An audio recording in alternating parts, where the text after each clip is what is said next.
friends, welcome back to my channel Knowledge Ladder.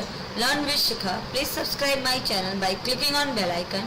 और ये है करंट अफेयर्स और ये हैं 28 और 29 अगस्त के 2020 के मोस्ट इम्पॉर्टेंट क्वेश्चंस। तो शुरू करते हैं। सबसे पहले जानते हैं आज कल के बोनस प्रश्न का आंसर। तो प्रश्न है थुम्बी महोत्सव 2020 किस राज्य का पहला ड्रैगन फ्लाई त्योहार है? आंसर है केरल का। अब शुरू करते हैं आज के प्रश्न। तो फर्स्ट क्वेश्चन है हाल ही में किस ऑटोमोबाइल निर्माता ने भारत में वर्चुअल रेसिंग चैंपियनशिप शुरू की है? आंसर है वोक्सवैगन मोटर स्पोर्ट्स इंडिया ने। जानते इसके बारे में प्रमुख बिंदु। अग्रणी automobile company Volkswagen motor sports India ने वोक्सवैगन वर्चुअल रेसिंग चैंपियनशिप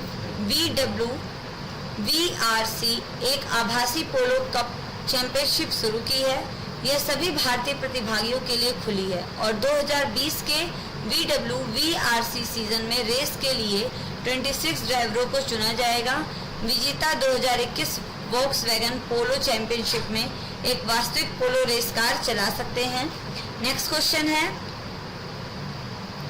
हाल ही में सामाजिक न्याय मंत्रालय की नई मानसिक स्वास्थ्य पुनर्वास हेल्पलाइन का नाम क्या है? आंसर है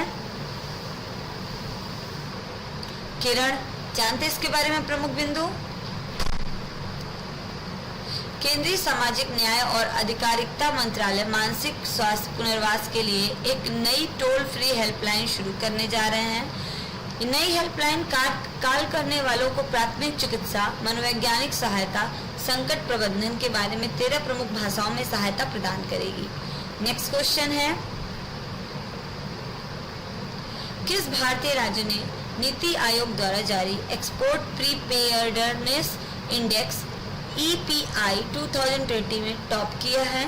आंसर है गुजरात।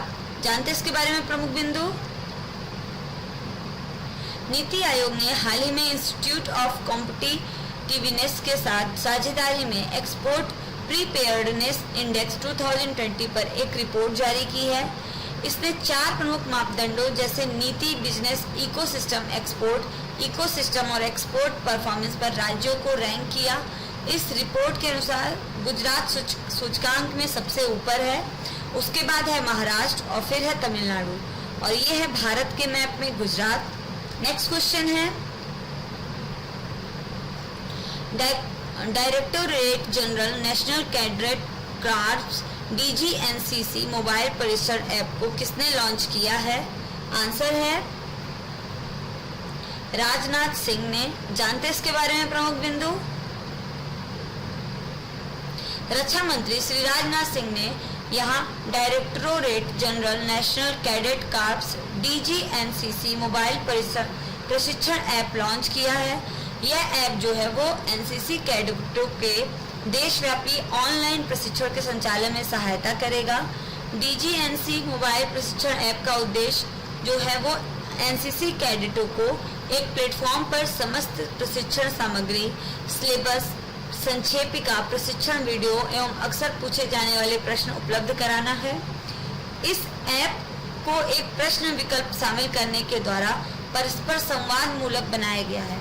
इस विकल्प का उपयोग करने के द्वारा कोई भी कैडेट प्रशिक्षण सिलेबस के बारे में प्रश्न पूछ सकता है और उसका उत्तर योग्य इंस्ट्रक्टरों के एक पैनल के द्वारा दिया जाएगा। नेक्स्ट क्वेश्चन है भारतीय चिकित्सा अनुसंधान परिषद ने लोगों में कोरोना वायरस एंटीबॉडी की उपस्थिति का पता लगाने के लिए किसकी सिफारिश की है? आंसर है सीरो सर्वेक्षण का। जानते इसके बारे में प्रमुख बिंदु। भारतीय चिकित्सा अनुसंधान परिषद ने लोगों में कोरोना वायरस एंटीबॉडी की उपस्थिति का पता लगाने के लिए सीरो सर्वेक्षण की सिफारिश की है। महानगरों में किए गए इस तरह के सर्वेक्षण कोरोना वायरस की गतिविधियों और उनकी संरचना को समझने के लिए लाभदायक साबित हुए हैं। सीरो सर्वेक्षण अध्ययनों में लोगों के ब्लड सीरम की जांच करके किसी आबादी या समुदाय में ऐसे लोगों की पहचान की जाती है जिनमें किसी संक्रामक रोग के खिलाफ एंटीबॉडी विकसित की जा रही हो। सीरो निगरानी सर्वेक्षण इसलिए किया जाता है ताकि यह पता लगाया जा सके कि दिल्ली की कुल आबादी में कितने अनुपात में लोग कोरोना वायरस से प्रभावित हैं और प्रत्येक जिले में किए गए नमूनों की संख्या उस क्षेत्र की जनसंख्या के अनुपात में थी। यह शरीर में सक्रिय संक्रमण को पता लगाने में काम नहीं आता है, बल्कि यह पूर्व में हुए संक्रमण जो प्रतिरक्षा प्रतिक्रिया पर वार करता है को इंगित करता है। नेक्स्ट क्वेश्चन है, मंगलदोई में कौशल विश्वविद्यालय स्थापित करने के लिए असम कौशल विकास विश्वविद्यालय विधेयक किसने पारित किया है? आंसर है असम मंत्रिपरिषद ने। जानते हैं इसके बारे में प्रमुख बिंदु। असम मंत्रिपरिषद ने 900 करोड़ रुपए की लागत से मंगलदोई में कौशल विश्वविद्यालय स्थापित करने के लिए असम कौशल विकास विश्वविद्यालय विधेयक को मंजूरी दी है। बैठक जो है वो गुवाहाटी में मुख्यमंत्री सर्बानंद सोनोवाल की अध्यक्षता में हुई। बैठक ने समूह 3 और समूह 4 के लिए राज्य सरकार की नौकरियों के लिए ऊपरी आयु सीमा को 2 साल तक बढ़ाने का फैसला किया है ताकि बेरोजगार युवा 40 साल तक नौकरियों के लिए आवेदन कर सके। नेक्स्ट क्वेश्चन है, आरोग्य मित्र को किस राज्य सरकार ने अस्पतालों में नियुक्त किया गया है? आंसर है आंध्र प्रदेश। जानते हैं इसके बारे में प्रमुख बिंदु। आयुष्मान भारत योजना के लाभार्थियों के लिए राहत भरी खबर है। अगर आरोग्य मित्र अस्पताल में मौजूद नहीं है तो इसमें घबराने की जरूरत नहीं है, क्योंकि SACHIS state agency for comprehensive health insurance scheme agency ने एक मोबाइल ऐप तैयार किया है। इसे आरोग्य मित्र अपने मोबाइल में डाउनलोड कर लेंगे और इसकी मदद से कहीं भी मरीज को अस्पताल में भर्ती करा सकेंगे। जिले में 34,428 परिवार आयुष्मान भारत योजना के लाभार्थी हैं। इन मरीजों को इलाज मुहैया कराने के लिए जिले में 29 अस्पताल चयनित किए गए हैं। इनमें 7 सरकारी अस्पताल हैं। अधिकारियों के मुताबिक हर एक अस्पताल में एक आरोग्य मित्र तैनात किया गया है। ये सुबह 10 बजे से लेकर शाम 5 बजे तक अस्पताल में मौजूद रहते हैं और ये हैं आरोग्य मित्र। नेक्स्ट क्वेश्चन है, हाल ही में क्रिकेट ड्रोना नामक पुस्तक को किसने लिखा है? आंसर है आनंद वासु ने। जानते इसके बारे में प्रमुख बिंदु। प्रसिद्ध कोच वासुदेव जगन्नाथ पराजपे ये हैं पर लिखी गई पुस्तक क्रिकेट ड्रोना का 2 सितंबर 2020 को विमोचन किया जाएगा। यह पुस्तक वासुदेव जगन्नाथ परापचे के बेटे और वर्तमान राष्ट्रीय चयनकर्ता जतिन परापचे के साथ मिलकर क्रिकेट पत्रकार आनंद वासु द्वारा लिखी गई है और इसे पेंगुइन द्वारा प्रकाशित किया गया है।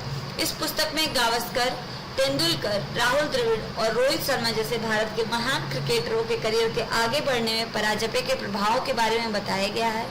यह पुस्तक उन लोगों द्वारा काफी अहम होगी जिन्होंने अपने करियर में कभी न कभी वासुदेव पराजपे के साथ रहे हैं। इस पुस्तक में सचिन तेंदुलकर, राहुल द्रविड़ और सुनील गावस्कर के निबंध भी हैं। नेक्स्ट क्वेश्चन है,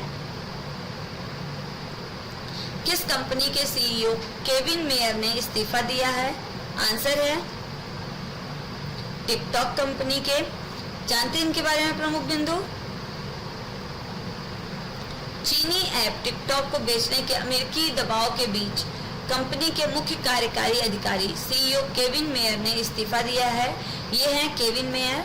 डिज्नी के पूर्व कार्यकारी अधिकारी मेयर मई में ही टिकटॉक के सीईओ बने थे।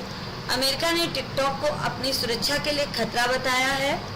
उत्तरी अमेरिका में टिकटॉक की जनरल मैनेजर वनीसा पपाज को तत्काल प्रभाव से कंपनी का अंतरिम सीईओ नियुक्त किया गया है।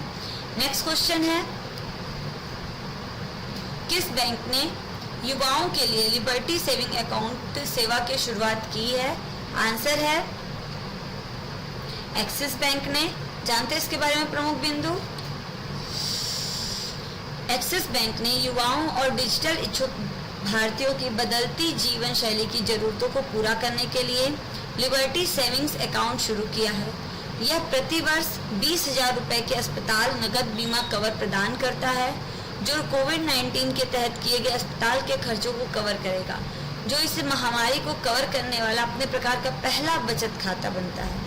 यह खाता 35 वर्ष से कम आयु के श्रमिक वर्ग की जीवन शैली की आवश्यकताओं को पूरा करने के लिए एक लक्ष्य के साथ शुरू किया गया है।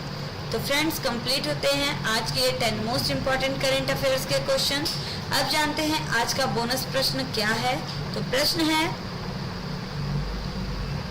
आयातित वस्तुओं को क्लियर करने के बाद उन्हें सीमा शुल्क का भुगतान करने के लिए सार्वजनिक क्षेत्र के उपक्रमों को क्या समय सीमा दी गई है?